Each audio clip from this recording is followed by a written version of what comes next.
आप सबका स्वागत है। क्या आपको पता है कि इंडिया का स्कूलिंग सिस्टम दुनिया का सेकंड लार्जेस्ट है, दोनों प्राइवेट एंड गवर्नमेंट स्कूल्स को मिलाकर। पर इसी के ऊपर स्टेट ऑफ सेक्टर नामक एक नॉन प्रॉफिट ऑर्गेनाइजेशन ने 225 पेजेस की एक रिपोर्ट पब्लिश की है। पता है आप तो ये पढ़ेंगे नहीं, तो हम शुरुआत करते हैं हमारे गवर्नमेंट और हमारे देश के एजुकेशन पॉलिसी का पोस्टमार्टम। पर शुरू करने से पहले एक छोटा सा डिस्क्लेमर। अगर आपके बच्चे प्राइवेट स्कूल में पढ़ते हैं और आप महीने का 1 लाख से ज्यादा का फीस भरते हैं तो कृपया करके इस वीडियो के पूरे होने के बाद आप अपने फोन या कंप्यूटर के साथ ये ना करें।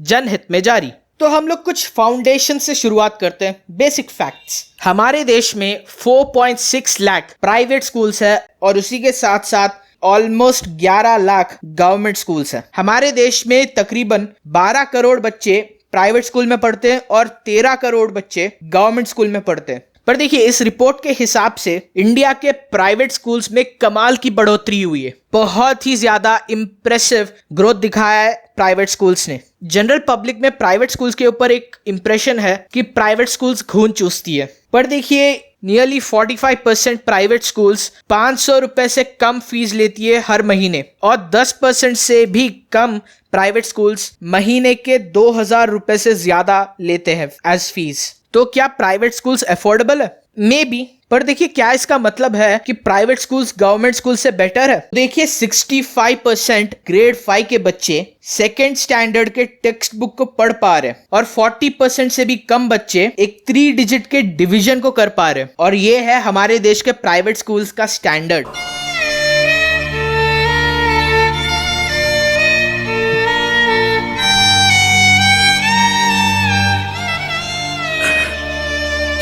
क्या ये गवर्नमेंट स्कूल से बेटर है? हाँ, कुछ हद तक बेटर है। पर क्या ये वर्ल्ड स्टैंडर्ड में है? क्या ये दुनिया के साथ कंपीट कर सकते हैं?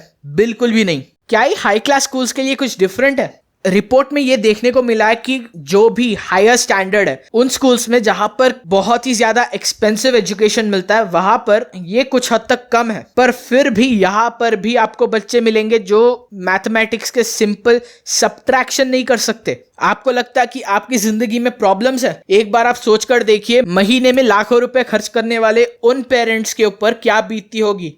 ओ भाई, मारो मुझे, मारो मारो मुझे, मारो मारो। नहीं, ये मजाक हो रहा है। एक सेकंड यार, मजाक हो रहा है। अगर इस पूरे रिपोर्ट में कुछ भी अच्छा है तो वो है इसका रिपोर्ट ऑन जेंडर गैप।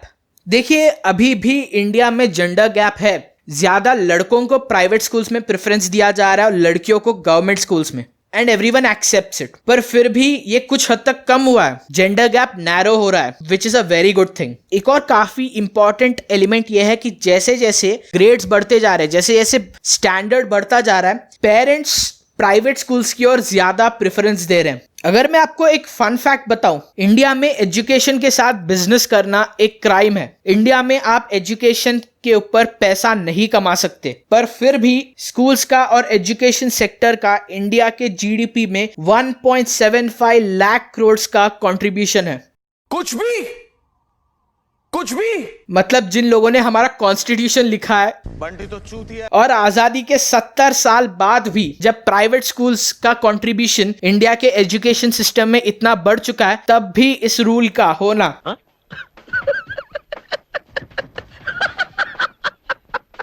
पर देखिए, फाइनली क्वेश्चन यहां पर आके अटक जाती है कि पेरेंट्स क्यों प्राइवेट स्कूल्स को ज्यादा प्रेफरेंस दे रहे हैं, जब फैक्ट्स कुछ और बता रहे कि प्राइवेट स्कूल्स और गवर्नमेंट स्कूल्स में इतना ज्यादा डिफरेंस है नहीं। क्योंकि जब आउटकम की बात आए तो गवर्नमेंट और प्राइवेट स्कूल्स में एक जैसा डिफरेंस दिख रहा है। मे बी जो प्राइवेट स्कूल्स के बच्चे वो 10 या 20% और बेटर परफॉर्म कर रहे हो, पर देखिए दोनों जगह पर प्रॉब्लम्स है। तो इसके ऊपर एनएसएसओ का एक सर्वे आया था जिसके हिसाब से पेरेंट्स को लगता है कि प्राइवेट स्कूल्स में बच्चों को बेटर लर्निंग एनवायरनमेंट मिलेगा। देखिए, मैं जिस रिपोर्ट को रेफरेंस की तरह ले रहा हूं, उस रिपोर्ट में भी यही कहा गया कि बेटर लर्निंग एनवायरनमेंट, इस फ्रेज में कुछ ज्यादा ही एम्बिग्यूटी है। मतलब कुछ भी ठीक से डिफाइंड नहीं है यहां पर। मतलब फिर से एक बार, कुछ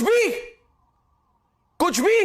पर अगर बेटर लर्निंग एनवायरनमेंट का मतलब क्वालिटी लर्निंग है तो देखिए मुझे सच में नहीं लगता कि उतना क्वालिटी या स्टैंडर्ड है। हर 5 बच्चों में से 4 बच्चों को 50% से भी कम स्कोर आता है 10th ग्रेड के एग्जाम्स में। क्या आपको लगता है कि अच्छा स्टैंडर्ड है प्राइवेट स्कूल्स में? पर देखिए इसी रिपोर्ट में यह भी कहा गया है कि 12% पेरेंट्स प्राइवेट स्कूल्स को इसलिए प्रेफरेंस देते हैं क्योंकि प्राइवेट स्कूल्स में इंग्लिश मीडियम एजुकेशन है। देखिए आज की जनता इंग्लिश मीडियम एजुकेशन डिमांड करती है, गवर्नमेंट को इस पे सीरियसली एक बार सोचना चाहिए।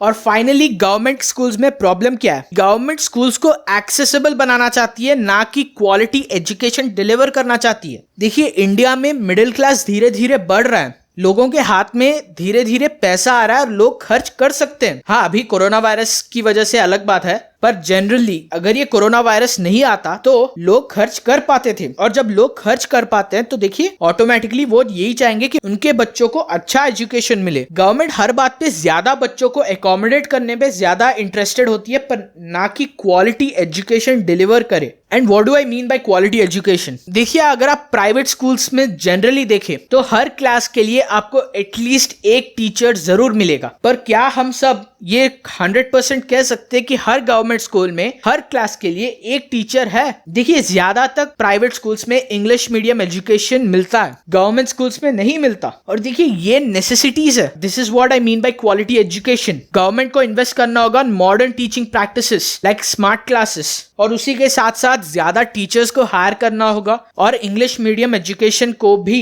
इनकॉर्पोरेट करना होगा। और देखिए उसी के साथ साथ मैं पर्सनली मानता हूं कि देखिए ओवरऑल हमारे देश की एजुकेशन सिस्टम को रिफॉर्म करने की सख्त जरूरत है। ये सिर्फ स्कूल्स की बात नहीं है, इंजीनियरिंग में भी ज्यादा तक बच्चों को थियोरेटिकल नॉलेज है, पर इवन मैकेनिकल या इलेक्ट्रिकल के फील्ड के इंजीनियरिंग स्टूडेंट्स को भी एक इंडक्शन मोटर को ओपन करके उसकी वाइंडिंग को ठीक से देखना नहीं आता। देखिए नई जनरेशन के बच्चों को प्रैक्टिकल एक्सपेरिमेंटेशन के साथ दिखाना एक बेटर ऑल्टरनेटिव होगा टू डिलीवर क्वालिटी एजुकेशन। अगर हमारे देश में एक बार सिलेबस को अपडेट कर दिया जाता तो 20-25 साल तक उसी सिलेबस से पढ़ाया जाता। देखिए आज की दुनिया में हर रोज नए इन्वेंशन होती है, हर रोज रिसर्च होता है। जो भी दुनिया में नए नए इन्वेंशंस हो रहे हैं, जो भी दुनिया में नए नए आविष्कार हो रहे हैं, उन सबको इनकॉर्पोरेट करते जाना चाहिए। तो according to this report government को ये इनिशिएटिव लेना चाहिए कि स्कूल्स को एमएसएमईज में डिक्लेयर कर दे। एमएसएमईज या micro small and medium enterprises को लोन्स काफी आसानी से मिलते हैं। जब स्कूल्स लोन्स ले पाएंगे तो ऑटोमेटिकली वो अच्छे एजुकेशन और अच्छे इक्विपमेंट पे वो इन्वेस्ट कर पाएंगे। पर देखिए इससे खतरा ये है कि जब लोन्स का बर्डन बढ़ जाता है तो शायद ये फीस भी ज्यादा वसूलेंगे। हो सकता है, मैं नहीं जानता, इट इज अ पॉसिबिलिटी। आप क्या सोचते हैं? देखिए यहाँ पर इतने सारे प्रॉब्लम्स बताए गए, सॉल्यूशंस भी बताए गए, तो आप कमेंट कीजिए। देखिए हम एक डेमोक्रेसी में रहते हैं और डेमोक्रेसी में डिस्कशन एंड डिबेट बहुत ही ज्यादा जरूरी है। कमेंट कीजिए, और अगर आप डिसएग्री करते हैं तो क्यों डिसएग्री करते हैं, और अगर आप अग्री करते हैं तो किस पॉइंट से अग्री करते हैं। और मैं इसी पॉइंट पे आज की वीडियो खत्म करता हूं। अगर आपको ये वीडियो पसंद आया तो हमारे चैनल को सब्सक्राइब कीजिए, लाइक कीजिए, शेयर कीजिए and hit that notification button. मैं आपको अगले वीडियो में मिलता हूं। नमस्कार।